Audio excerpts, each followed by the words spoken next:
Hoje voltamos à obra do escritor americano Ernest Hemingway. Esse é o nosso quarto vídeo e eu quero relembrar que o nosso percurso começou com a obra O Sol Também Se Levanta, que me permitiu lhe explicar o que é a teoria do iceberg, que é a principal marca desse escritor, né? Ou seja, é aquela narrativa que ele mostra apenas uma pontinha ali, por isso iceberg, uma pontinha do iceberg, e espera que o leitor conclua todo o resto. Então isso também me permitiu falar um pouquinho sobre a geração perdida, como a geração perdida pensava e agia. Depois nós passamos para Paris é uma Festa, um livro uma delícia, apesar de não ser de ficção. Ele é um livro mais autobiográfico, publicado póstumamente, né? E que nos permite não apenas conhecer um pouco mais da vida do escritor, mas também de outros artistas, né, que conviviam com ele ali em Paris, né? É uma convivência dessa Paris de pós-guerra, né? Então, de novo, é a famosa geração perdida do pós-guerra. Depois passamos para aquela que é a sua última obra em vida, e na minha opinião, uma das melhores, que é O Velho e o Mar. E por fim, hoje o nosso vídeo é sobre a obra talvez de mais fôlego do escritor, né? Que é esta aqui, Por Quem os Sinos Dobram. Creio que com a leitura desses 4 livros, você já pode dizer que conhece razoavelmente bem a obra do escritor, tá? Eu sempre digo 3 livros, mas neste caso eu acho que, como é uma grande obra, 4 é melhor. Eu vou deixar os links de todos os vídeos na descrição, mas você também pode procurar a playlist com o nome do escritor. Minhas playlists são sempre o nome do escritor, e no caso de vestibular, por exemplo, são livros daquela universidade, tá? Você me pergunta, mas o Hemingway só tem esses 4 livros? Não, ele tem outros, nós vamos falar deles, mas eu queria fechar pelo menos esses 4. Hemingway era um apaixonado pela Espanha, né, pelo povo espanhol, pelas touradas, e da mesma forma em que O Sol Também Se Levanta, a história de Por Quem os Sinos Dobram também se passa, ela é ambientada naquele país, ambientada na Espanha. Agora, quando que ela vai ser ambientada? Ela vai se passar durante a Guerra Civil Espanhola. A Guerra Civil Espanhola durou de 36 a 39, então o romance se passa num momento qualquer entre 36 e 39. E este livro então vai ser publicado em 1940, logo em seguida ao final da guerra, tá? Ela termina em 39 e o livro foi publicado em 40. Para você entender esse livro, você precisa conhecer um pouquinho sobre a Guerra Civil Espanhola, ou seja, entre os carlistas e os republicanos. Na verdade, a divisão do país, ela começa quase um século antes, quando o rei Fernando VII, que não tinha filhos homens, declara a sua filha Isabel como sua sucessora. Ora, isso foi um grande escândalo, né? Porque ela era mulher. Carlos, que era o irmão do Fernando, achava que era ele que deveria ser o sucessor e não a sobrinha. E o pior é que boa parte dos espanhóis, né, monarquistas, machistas, como a grande maioria da sociedade daquela época, concordava com Carlos. Então, durante todo o século XIX, os carlistas provocaram inúmeras guerras na Espanha, né? Trouxeram para o país uma enorme instabilidade. Primeiro com o Carlos, que nunca conseguiu ser rei, morre sem ser rei, e depois com os seus sucessores, que também ambicionavam, claro, o trono. No século XX, então passou o século XIX, no século XX, os carlistas eles se unem aos monarquistas, aos católicos, a todos lá partidos de extrema direita, contra os republicanos que governavam o país. Governavam de forma tranquila, tá, gente?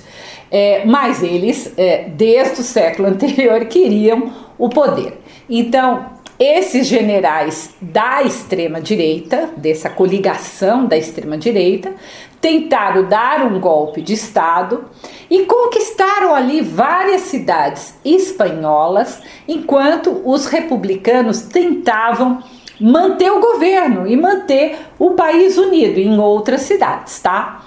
Mas a guerra civil, o que é sempre uma guerra civil, é o mesmo povo contra o mesmo povo, então espanhóis contra espanhóis, a guerra foi inevitável. Os carlistas ou nacionalistas também vão ser chamados, ou franquistas, porque depois eles vão apoiar o general Franco, eles foram ajudados militarmente pela Alemanha nazista e pela Itália fascista, né, gente? Eram regimes de extrema direita. Enquanto os republicanos, eles eram apoiados pelo resto do mundo, mas a grande maioria das nações, como a Inglaterra, como os Estados Unidos, achava que não devia se meter, que isso era uma questão interna. Então, os republicanos só receberam ajuda militar da Rússia comunista, né? E do governo populista do México. Então, isso acabou parecendo que era uma guerra da extrema direita contra a extrema esquerda. E não era isso, os republicanos não eram extremistas. Apesar dos governos de muitos países não desejarem se intrometer numa questão interna, vários cidadãos, apenas cidadãos, de muitas nacionalidades, então, americanos, ingleses, franceses, né? Eles foram para a Espanha para ajudar na luta de que lado? Do lado dos republicanos. Eles formavam aquilo que vai se chamar as brigadas internacionais, porque era formada por homens das mais diferentes nacionalidades. E é isto que é um pouco a história desse livro, porque assim como o nosso como existiam essas pessoas da brigada internacionais, o nosso personagem também vai ser um americano, o Robert Jordan, que ele era professor de espanhol nos Estados Unidos, mas que gostava muito da Espanha, gostava do povo espanhol, e ele vai para a Espanha participar da guerra ao lado dos republicanos. Ele se especializa em explosivos, então ele vai ser um detonador de explosivo. Então vejam que como o escritor, o Hemingway, o personagem, o Jordan, também é americano, também é apaixonado pela cultura espanhola. O Hemingway, inclusive, ele foi como jornalista em 1937 cobrir a guerra. Ele era obviamente partidário dos republicanos, enquanto que a sua mulher, a também jornalista Pauline Pfeiffer, que era de uma família rica, católica, ela era franquista.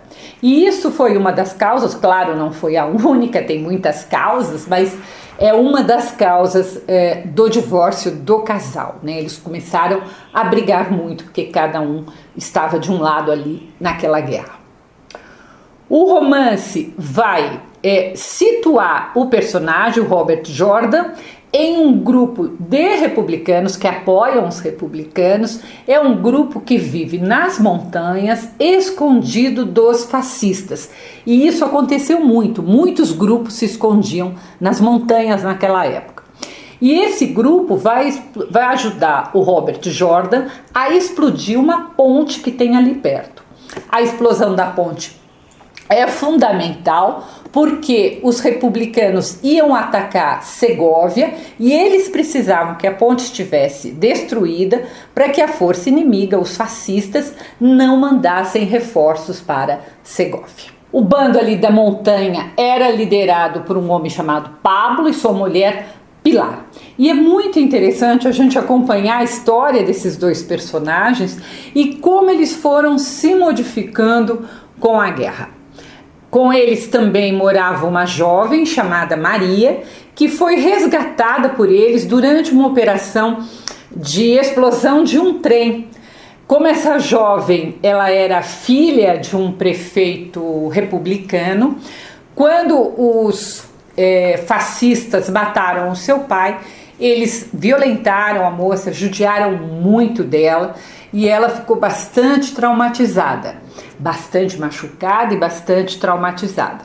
E aí a Pilar, esposa do Pablo, tratava a Maria com muito carinho, né, para ver se ela melhorava, obviamente, e como se fosse uma filha. E aí a Maria e o Robert Jordan, eles vão se apaixonar imediatamente e eles vão viver aqueles poucos dias que eles têm ali, que eles não sabem o que vai acontecer, com toda a intensidade, né? Porque quando você está numa guerra, você pode morrer a qualquer momento. Então a história ela vai se passar nesses dias antes da explosão da ponte e que nós não sabemos sempre se ela vai acontecer essa explosão ou não. Todo mundo sabe o final da Guerra Civil Espanhola, a gente sabe que os republicanos perdem, né, e que Franco põe no país então uma ditadura que vai até 1975. É um horror, né, gente, pensar que até poucas décadas atrás, tanto na Espanha como no Brasil, nós vivíamos uma ditadura militar com todas as opressões, com todas as mortes que as ditaduras provocam. Entretanto, a história do romance é apenas de um combate, né, que é ali de Segóvia e a explosão da ponte. Então, em um combate pode ser que os republicanos ganhem, pode ser que sejam os fascistas, mas eu não vou contar para você, tá? Você vai ter que ler. Apesar de ser um romance bem grande, com mais de 600 páginas, o Hemingway ele se utiliza de uma narrativa que predomina o discurso direto, né? O diálogo entre os personagens. E isso dá um ritmo muito bom e evita aquelas barrigas, né, que normalmente a gente encontra em romances longos. Além disso, ele vai se valer também de um recurso narrativo que eu gosto bastante, de mostrar o que os personagens pensam, evitando aquelas longas descrições do narrador. Eu sempre prefiro que o personagem nos conte o que ele está pensando e não um narrador, a não ser que o narrador seja muito bom. Essa forma, essa narrativa é um pouco diferente dos outros livros do escritor, mas como a sua marca é nunca entregar tudo para o leitor, não ser didático. Isso ele mantém nesse romance também. Eu não vou contar mais, mas recomendo fortemente que você leia Por Quem os Sinos Dobram, porque é uma história que nos faz refletir bastante sobre as barbaridades que os seres humanos são capazes de praticar, principalmente em uma guerra, mesmo que sejam pessoas da mesma nacionalidade, que até há pouco tempo eram até seus vizinhos. É um livro que nos faz refletir sobre o valor enorme da democracia e como é importante respeitar a opinião alheia sobre política.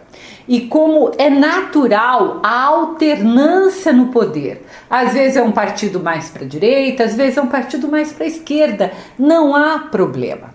Pessoas extremistas, ditadores, querem governar o tempo todo, não respeitam opiniões contrárias e por isso provocam golpes de Estado, né? Guerras para obter o poder político pela força e pelo medo. Nós vimos isso acontecer no Brasil no golpe de janeiro, né, que os bolsonaristas queriam dar. Então, vamos ter muito cuidado, tá? Ditadores de esquerda ou de direita são péssimos. Acho que você não sabe, ou pouca gente sabe, que este título não é do Hemingway, mas é de um padre anglicano chamado John Dorme, em que ele diz que, abre aspas, a morte de um único homem me diminui porque eu pertenço à humanidade. Portanto, nunca procures saber por quem os sinos dobram. Eles dobram por ti. Fecha aspas. Eu gosto muito desse trecho do sermão, porque é claro, né? E claro, por ele ter sido utilizado por Hemingway, que deu grande popularidade ao sermão, porque em uma guerra as mortes são tantas, né? Existe tanto ódio que as pessoas nem se importam mais com as mortes. E o trecho do sermão do John Dorme diz exatamente o contrário, que toda vida, uma única vida de um único homem importa, e que essa única morte nos diminui enquanto humanidade. Eu acho isso lindo, eu acho uma das coisas mais bonitas que eu já li aí, né, dessas minhas muitas leituras.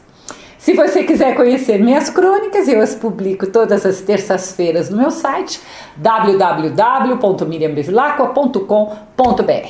Não deixe de compartilhar, de comentar, de ripar, que é muito importante para o canal crescer. São 3 cliques, o primeiro é de like, o segundo é ripar e o terceiro são os pontos.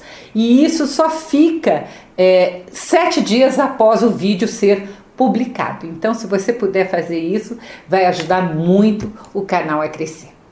Até o próximo vídeo.